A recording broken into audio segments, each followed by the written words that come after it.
दिशा दाखवली. मी भारताची पहिली महिला शिक्षिका झाले, परंतु मला खूप अडचणी आल्या. लोकांनी मला खूप त्रास दिला, अपमान केला, पण मी हार मानली नाही, कारण मला ठामपणे माहिती होते की शिक्षणाशिवाय हा समाज सुधारणार नाही.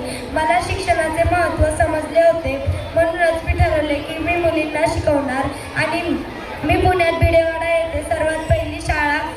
मुलींसाठी सर्वात पहिली शाळा उघडली आणि तिथे मुलींना शिकवण्यास चालू केले.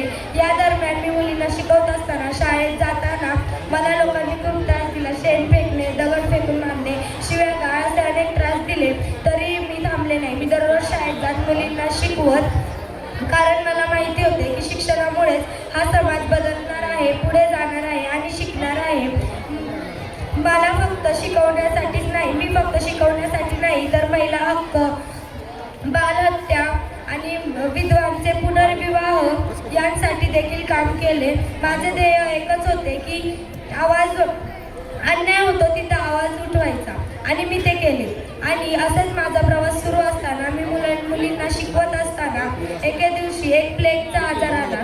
1997 मध्ये हा रोग आला होता आणि यात सुद्धा मी मुलींना शिकवले आणि ज्या जणांना आजार झाला होता त्यांना सुद्धा प्रोत्साहन केले, त्यांची सेवा केली.